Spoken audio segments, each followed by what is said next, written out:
Hello, welcome to yet another beautiful episode of celluloid. അപ്പോൾ കഴിഞ്ഞ എപ്പിസോഡിൽ ഞാൻ നിങ്ങൾക്ക് പ്രോമിസ് ചെയ്തതുപോലെ തന്നെ മാരിവില്ലൻ ഗോപുരങ്ങൾ എന്ന് പറഞ്ഞ മലയാളത്തിലെ ഏറ്റവും പുതിയതായി ഇറങ്ങാനിരിക്കുന്ന ചിത്രത്തിൻ്റെ മറ്റ് ടീം മെമ്പേഴ്സാണ് ഇന്ന് സെലിറോയിഡിൽ നമ്മുടെ അതിഥികളായി എത്തിയിട്ടുള്ളത്.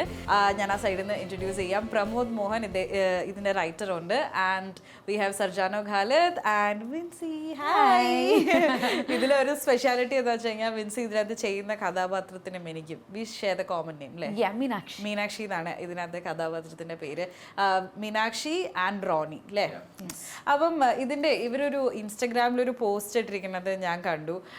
ഇതിൻ്റെ ഒരു കെമിസ്ട്രി വളരെയധികം വേണ്ട ഫിലിമാണ് ഇത്. അപ്പം അതിന് വേണ്ടിയിട്ട് സ്ക്രിപ്റ്റ് റീഡിങ്ങും സംഭവങ്ങളൊക്കെ ആയിട്ട് കുറച്ച് സമയം ഉണ്ടായിരുന്നു ആ ഒരു ഐസ് ബ്രേക്കിങ്ങിന് വേണ്ടിയിട്ട്. ഓൾസോ ഇന്ദ്രനോട് സുചേച്ചിനോട് സംസാരിച്ചപ്പോൾ അവരും പറഞ്ഞിട്ടുണ്ടായിരുന്നു. So let me hear from you people. ഇവനോടുള്ള ഐസ് ബ്രേക്കിംഗ് ഫസ്റ്റ് ഞങ്ങൾ റീഡിങ് സെഷൻ ഉണ്ടായിരുന്നു. സോ അത് കഴിഞ്ഞപ്പോൾ തന്നെ ഞങ്ങൾ പെട്ടെന്ന് ചെല്ലായി. അങ്ങനെ പ്രത്യേകിച്ച് എഫേർട്സ് ഒന്നും എടുക്കേണ്ടി വന്നില്ല.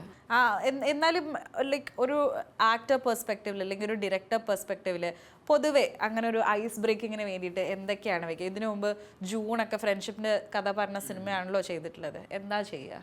ഐസ് ബ്രേക്ക് എനിക്ക് ജൂൺ ചെയ്യുമ്പം എനിക്ക് കുറച്ചുകൂടെ ബുദ്ധിമുട്ടായിരുന്നു. ആൾക്കാരുടെ അടുത്തൊക്കെ പുതിയതായിട്ടാണ് ഞാൻ സിനിമയിൽ വരുന്നതും. അപ്പം അതുകൊണ്ട് തന്നെ ഭയങ്കര ബുദ്ധിമുട്ടായിരുന്നു തുടക്കത്തിൽ. പക്ഷെ ഞങ്ങൾക്കൊരു വർക്ക്ഷോപ്പൊക്കെ ഉണ്ടായിരുന്നു അതിന്. പിന്നെ രജിസ്റ്റർ കെമിസ്ട്രി ഞങ്ങളുടെ അടുത്ത് ആ സമയത്ത് അഹമ്മദ് പറയായിരുന്നു, എടാ നിങ്ങൾ ഒരു ഡേറ്റിനൊക്കെ പോകും, നിങ്ങൾ വെറുതെ ഒന്ന് പുറത്തൊക്കെ പോയിട്ട് ഫുഡ് ഡേറ്റ് ആയിട്ടല്ല, ഇൻ ദ സെൻസ് നമുക്കൊരു ഒന്ന് ഹാങ് ഔട്ട് ചെയ്യണമല്ലോ.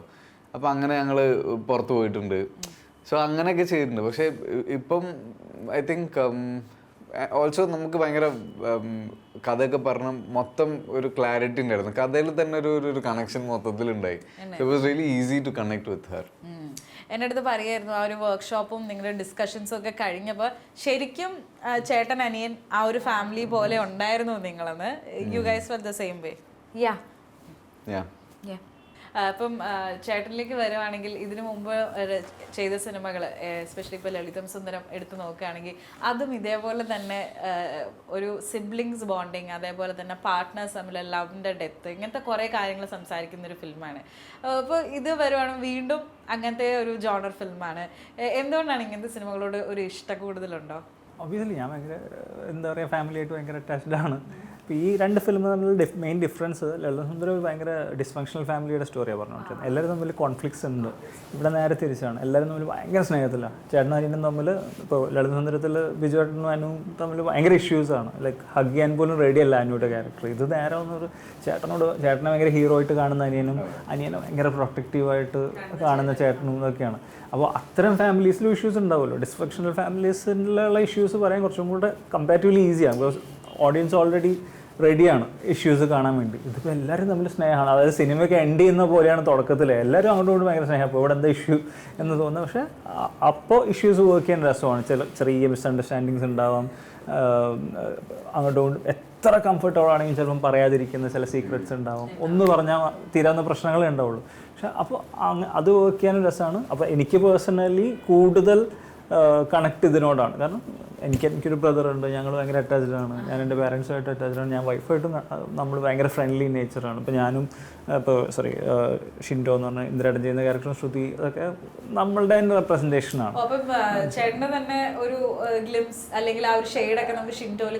ഇപ്പം ആസ് എ റൈറ്റർ ഇപ്പോൾ നമ്മൾ ആലോചിക്കുമല്ലോ, ഇപ്പോൾ ലൈഫിൽ നമ്മൾ കാണുന്നത് എക്സ്പീരിയൻസ് ചെയ്യുന്ന സാധനങ്ങൾ ഒബ്വിയസ്ലി നമ്മൾ ബ്രെയിനിലോ അല്ലെങ്കിൽ നമ്മൾ നോട്ട് ഡൗണോ ചെയ്യും എവിടെയെങ്കിലുമൊക്കെ വർക്ക് ചെയ്യാൻ.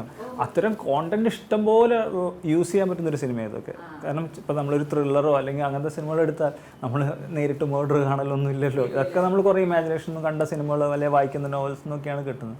ഇത് കുറേ ഒരു സെമി ഓട്ടോബയോഗ്രഫിക്കൽ എന്ന് പറയാവുന്ന രീതിയിൽ വർക്ക് ചെയ്യാൻ പറ്റുന്ന ഒരു ഫിലിമാണ്. അപ്പോൾ അതുകൊണ്ട് ഭയങ്കര എൻജോയ് ചെയ്ത് ചെയ്യും.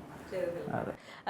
മീനാക്ഷി ആൻഡ് റോണി ഇപ്പോഴത്തെ നമ്മുടെ ഒരു യൂത്തിൻ്റെ ഒരു റെപ്രസെൻറ്റേഷൻ തന്നെ വേണമെങ്കിൽ നമുക്ക് പറയാവുന്ന ഒരു ക്യാരക്ടറായിട്ട് നമുക്ക് തോന്നി. അതായത് തുറന്ന ചിന്താഗതി, ദ റോഡ് നോട്ട് ടേക്കൺ. പക്ഷേ ഇപ്പോൾ അതിനെ റോഡ് നോട്ട് ടേക്കൺ എന്ന് പറയാൻ പറ്റില്ല, because a lot of people travel through that. അപ്പം ആ ഒരു ഫാമിലിയിലുള്ള കോൺഫ്ലിക്റ്റ് ഇതിൻ്റെ മ്യൂസിക്കൽ ടീച്ചറുടെ ആദ്യം പറയുന്ന ഡയലോഗിൽ തന്നെ നമുക്ക് അറിയാൻ പറ്റുന്നുണ്ട്. അപ്പോൾ ഈ രണ്ട് ക്യാരക്ടേഴ്സ് നിങ്ങൾ വിൻസി ആയിട്ടും സർജാനോ ആയിട്ടും എന്തെങ്കിലും രീതിയിൽ കണക്റ്റഡ് ആണോ? ഫസ്റ്റ് ഓഫ് ഓൾ എനിക്ക് മറ്റേ അല്ലെങ്കിൽ ഇപ്പോഴത്തെ ഫോർവേഡ് തോട്ട്സ് ഉള്ള ആൾക്കാരെ റെപ്രസെൻറ്റ് ചെയ്യുന്ന ക്യാരക്ടേഴ്സാണെന്ന് പറയാൻ എനിക്ക് ഓക്കെ അല്ല. ചിലപ്പോൾ ഇതൊരു റിഫ്ലക്ഷൻ ആയിരിക്കാം ചില ആൾക്കാരുടെ. ഡിഫറെൻറ്റ് വ്യൂ പോയിന്റ്സ് ഉള്ള 4 പേര്, അത്രേ ഉള്ളൂ. അതിൽ ഇപ്പം മീനാക്ഷി ഇപ്പം അതിൽ പറയുന്നുണ്ട്, ഒരു കൂട്ടർക്ക് കല്യാണം കഴിക്കാം, കുട്ടികൾ വേണ്ട, നമുക്ക് കുട്ടികളാവാൻ കല്യാണം കഴിക്കണ്ട എന്നുള്ള തോട്ട് പ്രോസസ്സിലാണ്. അങ്ങനെ ഒരു ഡിസിഷനിലോട്ട് മീനാക്ഷി എത്താനായിട്ട് അവളുടേതായിട്ടുള്ള റീസൺസ് ഉണ്ട്. അതല്ലാതെ യൂത്തിനെ ഫോർവേഡ് തോട്ട്സ് അങ്ങനെ റെപ്രസെൻ്റ് ചെയ്യുന്ന ഒരു ക്യാരക്ടറായിട്ട് എനിക്ക് ഫീൽ ചെയ്തിട്ടില്ല. നമ്മളെയൊക്കെ എൻ്റെയൊക്കെ ഗ്രാൻഡ് മദറിൻ്റെ ജനറേഷനിലൊക്കെ നമ്മളെക്കാട്ടും അൾട്രാ മോഡേൺ ആയിട്ടുള്ള ആളുകളുണ്ട്, മനസ്സിലായില്ലേ? ഇഷ്ടം പോലെ അവരുടെയൊക്കെ കോസ്റ്റ്യൂംസ് ഒക്കെ ഇപ്പം എനിക്ക് തോന്നുന്നു സർക്കിളിൽ തിരിച്ച് അതുപോലെ അയക്കുന്നു. കോസ്റ്റ്യൂംസ് മാത്രമല്ല, തിങ്കിങ് വൈസ് തന്നെ. ഇപ്പം നമ്മളിതിലെ പ്രൊഡ്യൂസർ ഷർമീൻ സിയാദ്ക്കയുടെ മകള്, അവരുടെ ഗ്രാൻഡ് മദറിൻ്റെ ഒക്കെ ചില ഫോട്ടോസ് എനിക്ക് കാണിച്ചു തന്നിട്ട് നമ്മൾ ഷോക്ക്ഡ് ആവും. അത്രയും മോഡേൺ. ഈവൻ ഇപ്പോൾ പോലും അവർ സംസാരിക്കുന്ന രീതിയൊക്കെ ഭയങ്കര മോഡേൺ ആണ് പറയുന്നത്. അപ്പോൾ ഒരിക്കലും ജനറലൈസ് ചെയ്യുന്നത് ശരിയല്ല. അതുമാത്രമല്ല, ഈ സിനിമയിൽ അത് ശ്രമിച്ചിട്ടുമില്ല ഇതാണ് ശരി ഇതാണ് തെറ്റ് ഇങ്ങനെ ആയിരിക്കണം. ദർ ഇസ് നോ എന്താ പറയുക പ്രീച്ചിങ്, ഒരു കണ്ടീഷണൽ അല്ലാത്ത.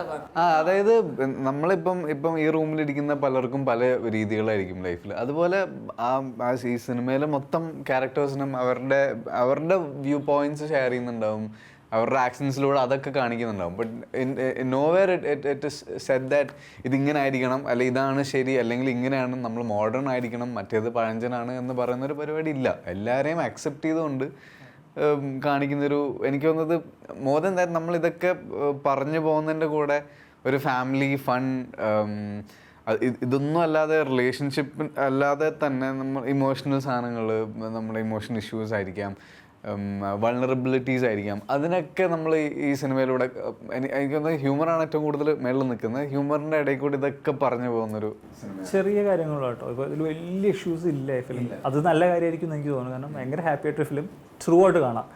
ഒന്ന് അതിപ്പോൾ നമ്മളിപ്പോൾ ലൈഫിലെടുക്കുകയാണെങ്കിൽ ഇപ്പോൾ വലിയ വലിയ ഇഷ്യൂസ് അല്ല. ഇപ്പോൾ ഒരാൾ നമ്മളോടൊന്ന് ചെറുതായിട്ട് മിസ്ബിഹേവ് ചെയ്താൽ പോരാ, നമ്മൾ അന്നത്തെ ഡേ സ്പോയിലാണ്. അപ്പം അതൊക്കെ പറയണ്ടേ. അല്ലാതെ ഭയങ്കര ഒരാൾക്ക് ക്യാൻസർ ആയിരുന്നു, അല്ലെങ്കിൽ ഭയങ്കര ബുദ്ധിമുട്ടായിരുന്നു, കോടികളുടെ കടമുണ്ടെന്ന്, ഇതും ഇങ്ങനത്തെ വലിയ വലിയ ഇഷ്യൂസ് മാത്രമല്ലല്ലോ, അല്ലെങ്കിൽ പട്ടിണിയാണെന്ന് പറയുന്നത് മാത്രമല്ലല്ലോ. നമ്മളെ ഡെയിലി എഫക്റ്റ് ചെയ്യുന്ന ചെറിയ ചെറിയ ഇഷ്യൂസ് ഉണ്ട്. പിന്നെ മേ ബി നമുക്ക് ചൈൽഡ്ഹുഡിൽ ഉണ്ടാവുന്ന ചില ട്രോമാസ് ഉണ്ടാവാം, അങ്ങനെയൊക്കെ പല കാര്യങ്ങളുണ്ട്. അപ്പോൾ അങ്ങനെയൊക്കെ ചെറുതായി തൊട്ട് പോകുന്നൊരു ഫിലിമാണ്. 4 പേരുടെയും ജേണിയാണ്. ഇതെല്ലാം കൂടെ എങ്ങനെ കൾമിനേറ്റ് ചെയ്യുന്നു.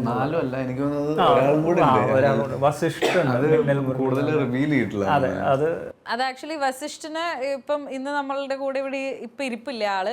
അതുകൊണ്ട് എനിക്ക് നിങ്ങളോടെ ചോദിക്കാൻ പറ്റുള്ളൂ. എനിക്ക് വസിഷ്ഠന് അതിനകത്തൊരു കോസ്റ്റ്യൂമും സംഭവമൊക്കെ കണ്ടപ്പോൾ ഒരു ഫിക്ഷണൽ ക്യാരക്ടർ പോലെ, അതായത് അവൻ നേരത്തെ ഒരു സൂപ്പർമാൻ്റെ കൂടെ നിൽക്കുന്ന ഒരാളായിട്ട് ഇതിനകത്ത് അവനൊരു സൂപ്പർമാൻ പരിവേഷം പോലെ അവൻ്റെ വേഷം കണ്ടിട്ട് തോന്നി. അപ്പം എന്താണ് വസിഷ്ഠ ഇതിനകത്ത് കൂടെ ഡീറ്റെയിൽ റിവീൽ ചെയ്യുന്നില്ല, പക്ഷെ ഇന്ദ്രേട്ടന്റെ ക്യാരക്ടറിന് ഒരു പ്രൊഫഷണൽ ലൈഫും ഒക്കെ ആയിട്ട് കണക്റ്റഡ് ആയിട്ടുള്ള ഒരു ക്യാരക്ടറാണ്. അവനൊരു ഫിക്ഷണൽ ഇതായിട്ട് നമുക്ക് വേണമെങ്കിൽ നല്ലൊരു പരിപാടി ഉണ്ട്. അവരുടെ ഡൈനാമിക്സ് ആരും ഒന്നാരും ഏജ് ഗ്യാപ്പ് കാണിക്കാത്ത രീതിയിൽ ഒരേ ഏജിലുള്ള 2 ആൾക്കാരെ പോലുള്ള കോൺവെർസേഷൻസ് ആണ്. അപ്പോൾ അതിൻ്റെ ഒരു ഫണ്ണും ഭയങ്കര രസമാണ്. പിള്ളേർക്കും കാണാൻ ഭയങ്കര ഇഷ്ടമാണ്. കുറേ എലമെന്റ്സ് ഈ ഇതിലുണ്ട്. പിന്നെ കഥയുടെ ഭാഗമായിട്ടും ഒരു ട്വിസ്റ്റിന്റെ ഭാഗമൊക്കെ ആവുന്നുണ്ട്. ഇതിനു മുമ്പ് ഞാൻ വിൻസിനെ ഇൻ്റർവ്യൂ ചെയ്തപ്പോഴത്തേക്കും നമ്മൾ രേഖയുടെ പ്രൊമോഷന് വേണ്ടി ഇരിക്കുകയായിരുന്നു.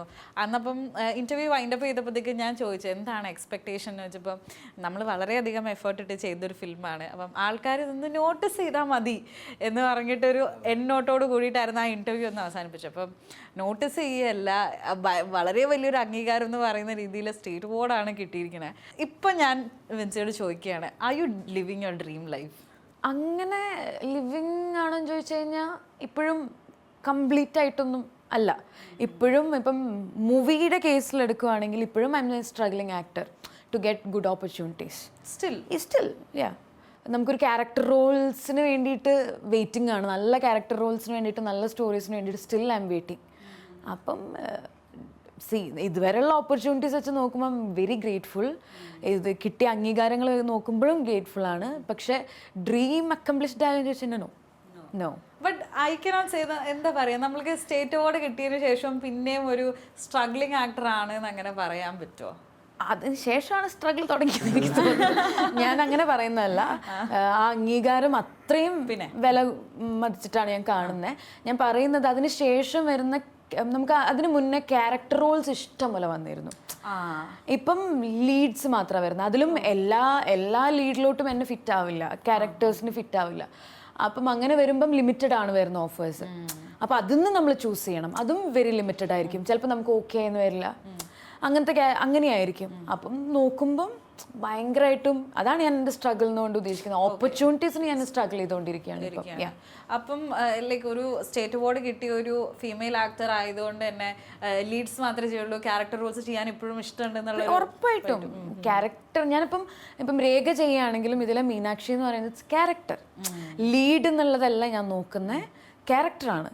ആ ക്യാരക്ടേഴ്സിന് അതിൻ്റേതായിട്ടുള്ള ആ ഒരു സ്പേസ് ആ മൂവിയിലുണ്ട്. ആൻഡ് ഇപ്പം നോക്കുകയാണെങ്കിലും ഭീമൻ്റെ വഴിയിൽ ചെറിയ സ്ക്രീൻ സ്പേസ് ആണ്, ജനഗണമനയിൽ ത്രൂ ഔട്ട് ഇല്ല. ഞാൻ ചെയ്ത മൂവീസിലൊന്നും അങ്ങനെ ത്രൂ ഔട്ടില്ല. ത്രൂ ഔട്ട് ചെയ്ത മൂവികളാണ് സോളമൻ്റെ തേനീച്ചകൾ, രേഖ, ഫേസ് ഓഫ് ദ ഫേസ്ലെസ്, അതൊക്കെ ക്യാരക്ടർ റോൾസ് ത്രൂ വന്നതാണ്. അപ്പം അങ്ങനെ നോക്കുമ്പോഴത്തേക്കിനും സ്റ്റിൽ എനിക്ക് ആ ഒരു കഥയിൽ പൊട്ടൻഷ്യൽ ഉള്ളൊരു ക്യാരക്ടർ ആണ് ഞാനിപ്പോഴും നോക്കിക്കൊണ്ടിരിക്കുന്നത്. ഇപ്പം ഭീമൻ്റെ വഴി പോലെ ചിരിയുള്ള ഒരു ക്യാരക്ടർ ആണെങ്കിലും ഐ എം സോ ഹാപ്പി. പക്ഷെ അത് ഇപ്പം വരുന്നില്ല, ക്യാരക്ടർ റോൾസ് വരുന്നില്ല. ഓ, ആ ഒരു കാര്യത്തിൽ ചെറുതായിട്ടൊരു ഡിസപ്പോയിൻമെന്റ് ഉണ്ടെന്ന് പറയാം അല്ലേ. പക്ഷെ അത് മേ ബി വിൻസി കുറേ കൂടെ സെലക്റ്റീവ് ആയിട്ട് ഇപ്പൊ സ്ക്രിപ്റ്റ് ചൂസ് ചെയ്യുന്നതിൻ്റെ ഒരു ഇതുണ്ടാവും. അപ്പം അങ്ങനെ സ്ക്രിപ്റ്റ് ചൂസ് ചെയ്യാനുള്ളൊരു നമുക്കൊരു പൊട്ടൻഷ്യൽ ആയ ശേഷമാണ്, ആ ഒരു ഐഡിയ എന്താ, നീഡ് എന്താണെന്ന് അറിഞ്ഞതിന് ശേഷമാണ് സ്ക്രിപ്റ്റ് സെലക്ട് ചെയ്യാൻ തുടങ്ങിയത്. ഇപ്പം ഞാൻ പറഞ്ഞില്ല, ഓപ്ഷൻസും കുറവാണ്. ഞാൻ ഇനീഷ്യലി സ്ക്രിപ്റ്റ് ചൂസ് ചെയ്യുന്ന പോലെ തന്നെയാണ് ഇപ്പോഴും ചെയ്യുന്നുള്ളൂ. വലിയ ഡിഫറൻസ് ഒന്നും വന്നിട്ടില്ല. അതാണ് അതിൻ്റെ ചുരുക്കം. പക്ഷെ you are A very versatile actor എന്ന് എനിക്ക് തോന്നിയിട്ടുണ്ട്. ഇപ്പം ലീഡിലായാലും ക്യാരക്ടർ റോളിലായാലും ലൈക്ക് നല്ല അടിപൊളിയായിട്ട് you will be doing the part. ജൂണിൽ സർജാനോ ചെയ്തിരിക്കുന്ന ഒരു ക്യാരക്ടർ എന്ന് പറയുമ്പോൾ ഒരു ഹൈ ഫൈവ് ഒരു അപ്പർ ക്ലാസ് ബോയുടെ ഒരു ഇതാണ്. ആൻഡ് മൊത്തത്തിൽ ആളെ കാണുമ്പോഴും നമുക്ക് ആ ഒരു ലുക്കൊക്കെയാണ് തോന്നുന്നത്. അപ്പോൾ ഇതിനകത്തായാലും വളരെ ഒരു വെൽ സെറ്റപ്പിലുള്ള ഒരു ഗൈ പോലെയാണ് തോന്നുന്നത്. അപ്പോൾ സർജാനോക്ക് അങ്ങനത്തെ ഒരു സബ്ജക്റ്റ് ഇതായിട്ട് തോന്നുന്നുണ്ടോ? എനിക്ക് വരുന്ന ക്യാരക്ടേഴ്സ് അങ്ങനത്തെ ഒരു ഇതാണ്. ഇതിൽ വെൽ സെറ്റപ്പ് അല്ല, ഇതിലൊരു മിഡിൽ ക്ലാസ് സെറ്റപ്പ് ആണ്. എനിക്ക് വരുന്ന ക്യാരക്ടേഴ്സിൽ കൂടുതലും എനിക്ക് ജൂൺ ആണല്ലോ എല്ലാവർക്കും ഒരു റെഫറൻസ് പോയിന്റ് എൻ്റെ ഇനീഷ്യൽ സ്റ്റേജസിൽ. അപ്പോൾ അങ്ങനത്തെ സിനിമകളാണ് അല്ലെങ്കിൽ അങ്ങനത്തെ ക്യാരക്ടേഴ്സാണ് എനിക്ക് കൂടുതലും വന്നിട്ടുള്ളത്. പക്ഷേ ഇപ്പം 4 years ചെയ്തു, 4 years എനിക്ക് 4 yearsഉം എന്നിവർ ചെയ്തു. അപ്പം എനിക്കിപ്പോൾ വേറെ ടൈപ്സ് ഓഫ് ക്യാരക്ടേഴ്സ് വരുന്നുണ്ട്. അപ്പം ഈ എന്നിവർ കണ്ടിട്ടാണ് എനിക്ക് ഇതിൽ അതും ഇതായിട്ട് യാതൊരു ബന്ധവുമില്ല, ക്യാരക്ടറിൻ്റെ ലുക്കോ അങ്ങനത്തെ ഒരു റെഫറൻസും ഇല്ല. പക്ഷേ എനിക്ക് വേറെ നല്ല ഓപ്പർച്യൂണിറ്റീസ് ഇപ്പോൾ വരുന്നുണ്ട് അങ്ങനത്തെ സിനിമകൾ ഉള്ളതുകൊണ്ട്. അല്ല, ഈവൻ ഞാനൊരെണ്ണം സർജാനൻ്റെ കാര്യം ഡിസ്കസ് ചെയ്തുകൊണ്ടിരുന്നപ്പോൾ നമ്മളൊരു വർക്ക് വേറെ ചെയ്തിട്ടുണ്ട്. ആ സമയത്ത് എന്നിവരാണ് അരുൺ ബോസ് കണ്ടിട്ടുള്ളത്. അരുൺ അതിൽ ഇംപ്രസ്ഡ് ആയിരുന്നു പെർഫോമൻസിൽ. പക്ഷേ നമുക്കറിയാം പിന്നെ ഒരു അർബൻ ക്യാരക്ടറോ അല്ലെങ്കിൽ യൂത്ത്ഫുൾ ക്യാരക്ടർ ചെയ്യാൻ പറ്റുന്ന ഓൾറെഡി അറിയാം. അപ്പോൾ അതിൽ കണ്ടിട്ടാണ് പക്ഷേ അവൻ്റെ ആക്ടിങ് കാലിബർ കുറച്ചും കൂടെ അരുണിന് കൺവിൻസിങ് ആയത്. അതിലൊന്നും അപ്പം ശരിക്കും സർജാനോൻ്റെ ഉള്ള ഒരു ആക്ടറിന് ഇപ്പം വിൻസിയുടെ കാര്യം പറയണത് രേഖയിലാണ്. വിൻസിയുടെ ഒരു ഇതുവരെ ചെയ്തതിൽ ഭയങ്കര സാറ്റിസ്ഫൈങ് ആയിട്ടുള്ള ഒരു പ്രോജക്റ്റ് എന്ന് പറയണ്ടായിരുന്നല്ലോ. അപ്പോൾ സർജാനൊക്കെ ഏതൊരു ക്യാരക്ടറാണ് അങ്ങനെ തോന്നിയിട്ടുള്ളത്? എന്നിവർ ആണ്. പിന്നെ ഇപ്പം ചെയ്യുന്നെല്ലാം എല്ലാ സിനിമയും ടീച്ചേഴ്സ് മീ സംതിങ്. എല്ലാ സിനിമയായിട്ട് ബന്ധപ്പെട്ട ആൾക്കാരെ കാണുമ്പോഴും അവരായിട്ട് വർക്ക് ചെയ്യുമ്പോഴും എന്തെങ്കിലും ഞാൻ പഠിക്കുന്നുണ്ട് ആസ് എൻ ആക്ടർ. അപ്പം എനിക്ക് ഏറ്റവും ചാലഞ്ചിങ് ആയിട്ട് ചെയ്തൊരു റോൾ എന്ന് പറയുന്നത് ശരിക്കും കോബ്രയിലുള്ള ഒരു ട്വിൻസിൻ്റെ പരിപാടിയുണ്ട്. ഖദർ ആൻഡ് മതി, അവരുടെ ഒരു കോമ്പിനേഷൻ സാധനം എനിക്കത് ഭയങ്കര ചാലഞ്ചിങ് ആയിരുന്നു. ആസ് എൻ ആക്ടർ ഞാൻ എൻ്റെ ലിമിറ്റ്സ് പുഷ് ചെയ്തൊരു പരിപാടി അതായിരുന്നു. ഏറ്റവും സാറ്റിസ്ഫൈഡ് ആയിട്ട് അഭിനയിച്ചത് അല്ലെങ്കിൽ ഏറ്റവും അഭിനയിച്ചതെല്ലാം നമ്മൾ ചെയ്യുമ്പം ഞാൻ ഈ പടം ചെയ്തപ്പോൾ ഞാൻ ഭയങ്കര സാറ്റിസ്ഫൈഡ് ആയിരുന്നു. സാറ്റിസ്ഫൈഡ് ഇൻ ദ സെൻസ് ഞാൻ ഭയങ്കര ഹാപ്പി ആയിരുന്നു. മൊത്തം സെറ്റിൻ്റെ ഒരു വൈബും എനിക്ക് കമ്മ്യൂണിക്കേറ്റ് ചെയ്യാൻ ഭയങ്കര എളുപ്പമാണ് പ്രമോദറിൻ്റെ അടുത്ത്. ഞാൻ പ്രമോദറിൻ്റെ കൂടെ വേറൊരു ഇതിനു വേണ്ടി ഞങ്ങളൊരു വെബ് സീരീസിന് വേണ്ടി വർക്ക് ചെയ്തിട്ടുണ്ട്. പിന്നെ അരുൺ ചേട്ടൻ അല്ലാതെ എനിക്കറിയാം. അപ്പോൾ കമ്മ്യൂണിക്കേറ്റ് ചെയ്യാൻ ഭയങ്കര എളുപ്പമായിരുന്നു. സോ ഭയങ്കര ഈസി ആയിരുന്നു ഇതും. സിനിമ കണ്ടിട്ട് എനിക്ക് ഏറ്റവും നന്നായി എന്നിൽ തോന്നിയത് എന്നിവർ എന്ന് പറയുന്ന സിനിമ തന്നെ. വിൻസിയുടെ കൂടെ അഭിനയിക്കുമ്പോൾ കുറച്ചുകൂടെ എളുപ്പമാണ്. പ്രത്യേകിച്ച് ഈ ക്യാരക്ടറിന് എനിക്ക് ഞാൻ സ്ക്രീനിൽ ചെയ്യാൻ മടിക്കുന്ന കുറച്ച് ചമ്മിയ ചില സാധനങ്ങളൊക്കെ ഉണ്ടാവും, ചമ്മണ എംബാരസ്മെന്റ് ഒക്കെ. നമ്മൾ ചിലപ്പോൾ ഞാൻ എൻ്റെ ലൈഫിൽ നമ്മൾ എംബാരസ്മെന്റ് പുറത്ത് കാണിക്കില്ല ആരും, അല്ലെങ്കിൽ അതാണല്ലോ നമ്മുടെ ഒരു ബേസിക് ഇൻസ്റ്റിങ്ക്റ്റ്. അതുപോലെ തന്നെ ഞാൻ എൻ്റെ എംബാരസ്മെന്റ് ഫേസ് ചെയ്തിട്ടില്ല, ഞാൻ അറിഞ്ഞിട്ടില്ല. അപ്പോൾ അങ്ങനത്തെ ഇമോഷൻസ് ഒക്കെ വിൻസിയുടെ വർക്ക് ചെയ്യുമ്പോൾ എനിക്ക് പെട്ടെന്ന് കിട്ടും. ഇതെന്നോട് കുറെ പേര് പറഞ്ഞിട്ടുള്ള കാര്യമാണ്. അതായത് വിൻസിയുടെ കൂടെ ഒരു കോ ആക്ടർ എന്നുള്ള രീതിയിൽ വർക്ക് ചെയ്യാനായിട്ട് ഭയങ്കര ഈസിയാണ്. കാരണം വിൻസി നല്ല ഒരു ലെവലിലാണ് നമ്മളെ വെക്കുക. മൊത്തത്തില് അവളൊരു എനർജി എല്ലാരും കണ്ടിട്ട് എനിക്ക് അവസരങ്ങൾ തരണ്ടോ.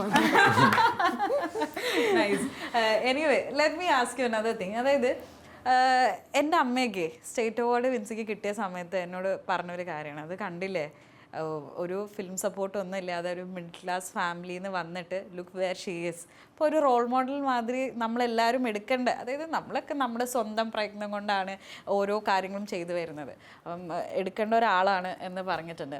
അപ്പോൾ ഒരു മിഡിൽ ക്ലാസ് ഫാമിലിയിൽ നിന്ന് പാഷൻ ചൂസ് ചെയ്തൊരു ഗേൾ എന്നുള്ള നിലയിൽ ഏറ്റവും കൂടുതൽ കേട്ടിരിക്കുന്ന ഒരു ചോദ്യം എന്താണ്? ഇപ്പം സിനിമയിൽ വന്നതിന് ശേഷം സെയിം സിനിമ ഓക്കെ, ബാക്കി ഫാമിലി എന്നുവെച്ചാൽ കല്യാണം പരിപാടിയൊന്നും അപ്പോൾ ഇല്ല. ചിലവര് പക്ഷെ വലുതായിട്ടൊന്നും ഇല്ല. ഇപ്പം ഏറ്റവും കൂടുതൽ ഒഴിക്കുന്ന അടുത്തേതാ പടം. അതൊരു ഹോണ്ടിങ് ക്വസ്റ്റ്യൻ ആയിരിക്കില്ല ആക്ടേഴ്സിനെ സംബന്ധിച്ച്. അങ്ങനെ അടുത്തേതാ പടം എന്നുള്ളതല്ല, ചില ആൾക്കാർ ഭയങ്കര ഇൻസെൻസിറ്റീവ് ആണെന്ന് എനിക്ക് തോന്നുന്നു. അത് പണിയൊന്നുമില്ലേ?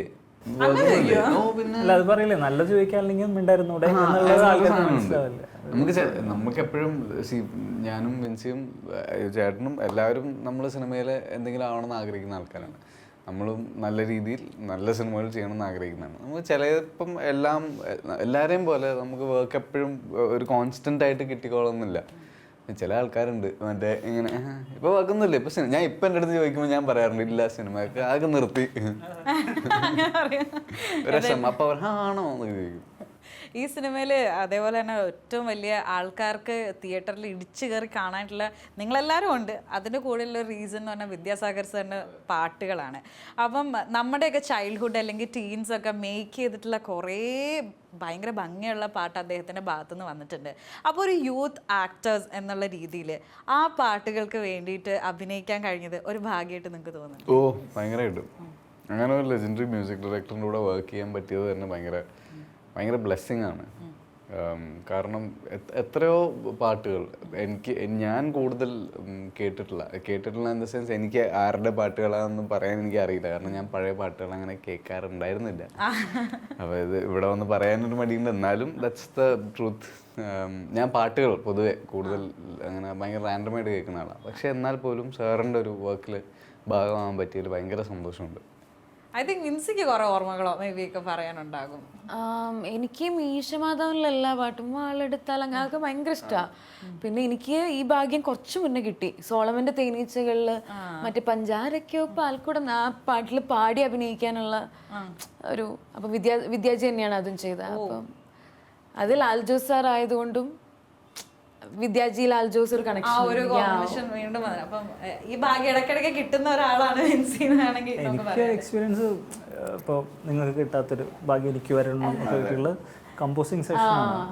എന്നാൽ വിദ്യാജി ഹാർമോണി വെച്ച് പാടുന്നത് കേൾക്കുമ്പോൾ ആ പാടുന്ന ഫീൽ വേറെയാണ്. അത് വേറൊരു പരിപാടി. അപ്പോൾ ഞാൻ അരുൺ, ഷെമ, സിയാദ്ക, പ്രവീൺ, വിനായക്, ശശികുമാർ ലിറിസിസ്റ്റ് ഞങ്ങളാണ് ഒരു 3 ദിവസം ഫുൾ ടൈം ഒരു ഹോട്ടൽ റൂമിൽ പുള്ളിയുടെ കൂടെയാണ്.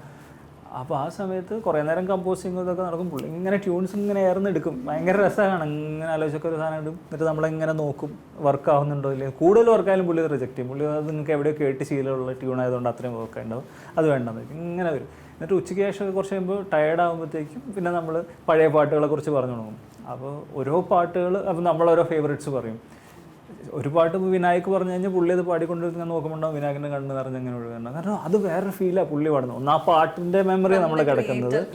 2 പുള്ളി പാടുന്നത് തന്നെ. പുള്ളിക്ക് എല്ലാ ലിറിക്സും മലയാളമാണെങ്കിൽ പോലും എല്ലാം ഓർമ്മയുണ്ട്.